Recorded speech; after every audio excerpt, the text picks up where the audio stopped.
Taking next steps. So, what is an investment grade property? And I basically identified that as as an infinity trio. So, an investment grade property.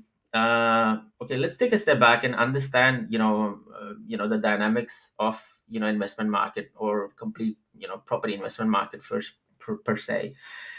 If you look at it right now, there are about 115,000 houses listed for sale all across Australia. Okay, let me repeat myself again.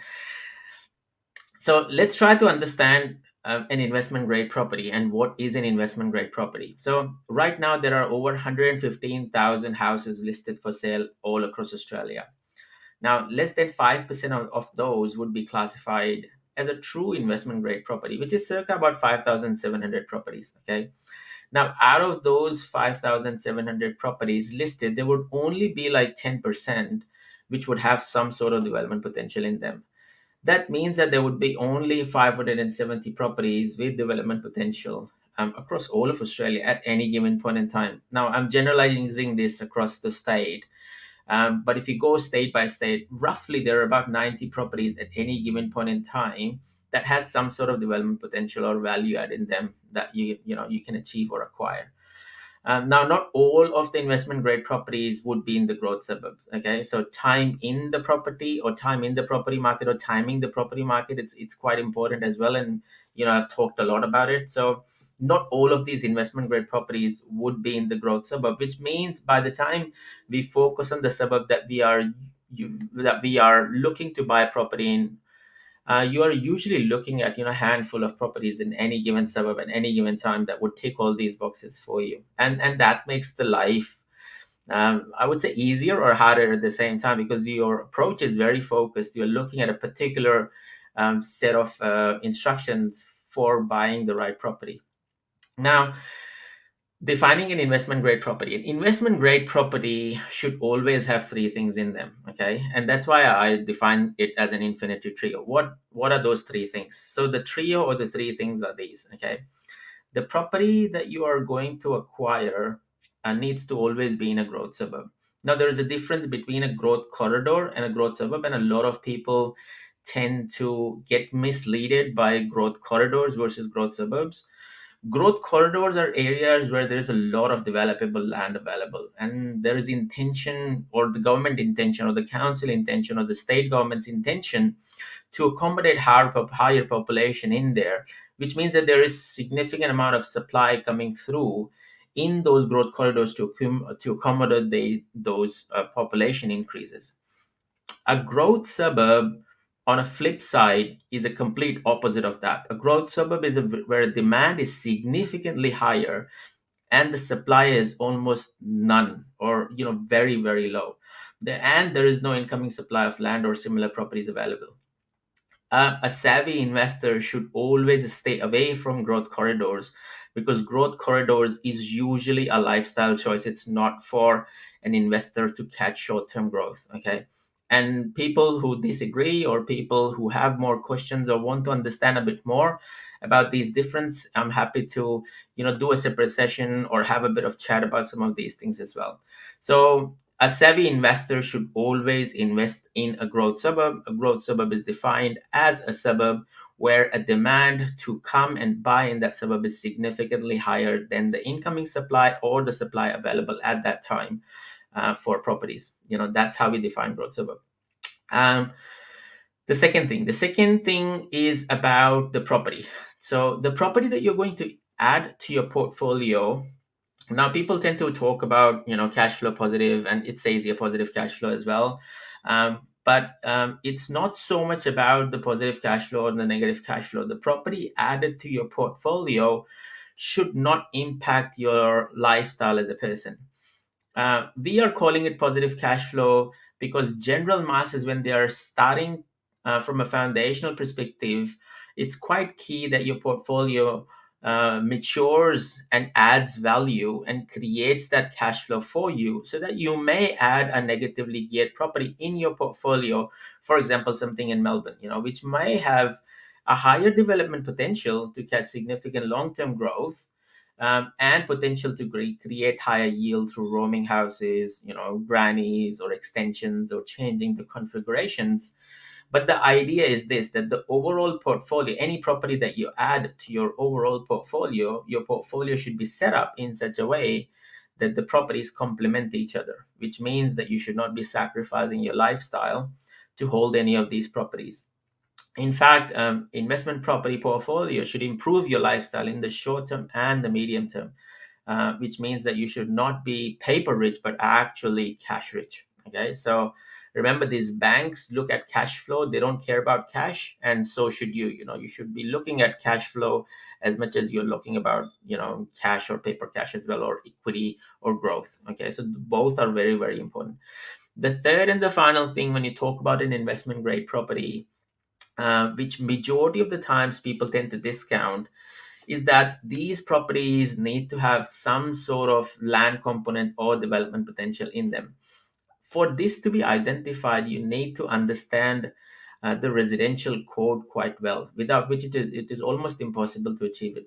A development potential property potentially means that the property that you're acquiring in the future can be subdivided into one into three, one into two, can be split, create a battle X, a house at the back, a granny at the back, configuration change from 3 bedroom, 1 bathroom to 4 bedroom, 2 bathroom, renovation. So there should be some sort of value add potential in the property. And this is what's going to help you basically create a buffer for yourself in times where the market is flat. This gives you a remediation or as an exit strategy, which is very, very important. And acquisition strategy is as important as a remediation strategy. Remediation strategy is quite the key, and majority of the times people don't think about what my exit strategy is for this property.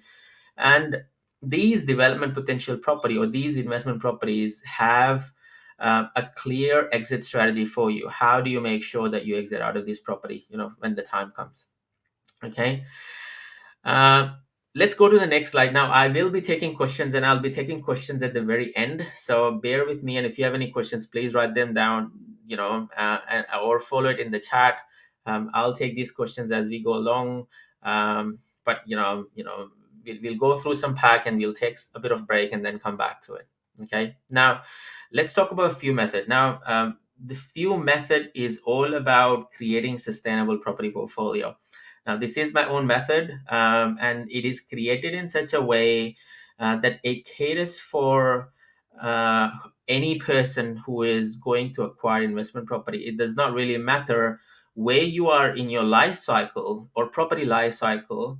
The method is created in such a way that it helps you achieve sustainable property portfolio or sustainable property growth or sustainable growth in the future as well. Now, what does FUSE stands for? So FUSE stands for, with F is foundational properties. F is also for first-time buyers or first-time investors. E stands for expedition properties, which are for experienced investors. And W stands for worthy properties, which is for high net worth investors. Now, foundational properties are a crux of this sustainable portfolio. Okay, these properties are low risk, high growth, and strong yield properties. Okay, these are the properties that range between, say, $300,000 to $600,000 properties, and you can acquire these from a deposit as low of a deposit as $50,000 or more. Okay, uh, it's very, very important that when you are catching or adding foundation properties to your portfolio, that you are aiming for growth suburbs and high growth and strong yield positions, so you're not sacrificing your yield in order to build your portfolio, because the foundation of anything needs to be really, really strong. If you don't have a good foundation set up and if you start building on it, it becomes a house of cards and everything falls off. So what I basically mean about this is, when the interest rate starts rising, or if the interest rate starts rising, or if the market changes dynamically on a macro level, your portfolio should be able to absorb any shocks. Whether it be 1-2% interest rate rise, whether it's COVID 2.0, whether it's GFC. There are property cycles, and they always happen. I was talking to a client just this morning, and the client basically said, well, we haven't seen property cycle, we have only seen the boom, which is not true, because if you look at the property cycles over the last sort of 7 to 10 years, what has happened is that 7 year property cycle is now almost turned and shrunk and turned into a 3.5 year property cycle. So those cycles are still there. It's just a matter of when the boom happens and when the bust happens, and it's important to identify and know so that you are ready to either catch on the opportunities or be ready for absorbing any shocks. Both are as important. Expedition properties. So expedition properties, they are the next in line. They still offer decent growth and yield, but these properties is where the returns are built into them. Okay. Expedition properties can also be great foundational properties if they come with a decent yield. They start somewhere between 500,000 and grow from there. You can add expedition properties to that extent that they might be neutrally geared or even negatively geared properties, because you are thinking about actively doing small scale developments, splitters. All of this becomes part of this strategy. For when you're building up the strategy. Now, it is for slightly mature investors, and that's why we call it for experienced investors. It's not for new investors. New investors should always ensure that the foundational properties are there. When an investor comes to us and talks about some of these, strategic directions, we always look at how their property portfolio is set up, and do they have enough foundational properties in place so that the property portfolio can grow and mature faster. Okay. Now, the last one are the worthy properties, and these are the type of properties that add significant passive income to your portfolios. These would be, complex property structures with high capital requirements, like rooming houses in DIS, full-scale developments, micro developments, micro housings. A lot of the times, and this is an interesting comment, a lot of the times people would try to enter their property life cycle or property investment journey by entering through the route of worthy properties, because you see a lot of people talking about NDIS properties and roaming houses and full scale developments. Well, the biggest setback of worthy properties is that it offers you magnificent yield, and sometimes return, but it never offers growth to you. Okay, so as part of your investment journey, growth is quite the key, especially for the first 2 to 4 years. And if you're not catching enough growth, short term growth and long term growth, you would always be scumming your property portfolio, or you would always be shrinking your property portfolio, not giving us enough oxygen to grow at that its own pace. Okay. Now, in order to create more borrowing, you may add one of these borrowing, or worthy properties in your portfolio to grow your portfolio further. But they are added at the, further in the later stage of your journey, okay, because of the non-existence of the capital growth.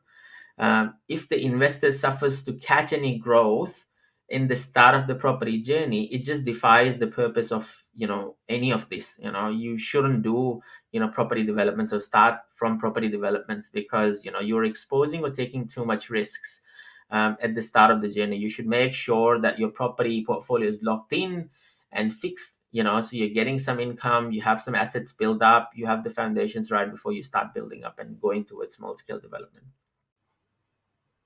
While we're talking about the strategy, let's take a few minutes to understand, how do we go about setting these strategies for some of the people. Okay, this is a patented software that we use. Majority of our clients are here where we discuss their strategy in great length. We have, this is assumptions driven. This talks about the 10-year and the 30-year horizons, about different clients. It talks about how you are doing around your lifestyle, your expenses, your savings. I'll quickly show you as to what does it look like. So when you're looking at some of these scenarios, you're looking at basically, when are you adding properties in your portfolio, when are you taking holidays, when are you adding a commercial property to your portfolio. So it goes and shows what your safety net is. I'm going to take you back and show you some of the graphs that we look at when we are looking at some of these uh, uh, property acquisitions, or the core strategies. It talks about what the market value of your portfolio is going to look like over a sort of 30-year horizon. What sort of savings that would you accumulate, what sort of equity that you would achieve. So it's quite important, it's quite the key. How does your offset account works, and when do you pay off your loan. I'm going to go back and show you another graph that is quite key and quite important in relation to understanding some of these things. So if you want to retire in say 2020 in 2036, what is the passive income target that you're trying to achieve. When are you going to add the properties, when is the rollover going to happen, because you always tend to keep your portfolio in investment only portfolio. So when does the rollover happens between interest only and profit and principal and interest. And when do you hit your retirement age, and how do you create that passive income for yourself as quick as possible. One more thing that I wanted to quickly share is, how does your borrowing capacity looks like? Okay, so while you're adding, various different properties, your borrowing capacity, your debt goes up and it goes down when you're adding. So these are every time that the debt is going up, you're adding new properties in your portfolio. So you can see that as your borrowing capacity goes up, you're adding various different properties in your portfolio and your profile. Um, What's also important is a lot of this is driven by algorithm to understand how the portfolio has been set up for you. It also takes into account, when are you going to, buy a motor vehicle, go on a holiday, and take all of these things into account as well. So it is quite detailed in nature, and it takes about 30 years of data to understand how your strategy is going to play out and where would you be in various different scenarios. I'm going to take a pause here and take some questions if you have any. Um, the two of the other charts that you want to always also look at is, the sensitivity analysis of, when the interest rate starts rising. How does your repayments gets impacted when they rise higher, when they go lower? So this is quite the key as well in its own. And also the rental yields. How do the rental yields change over a period of time?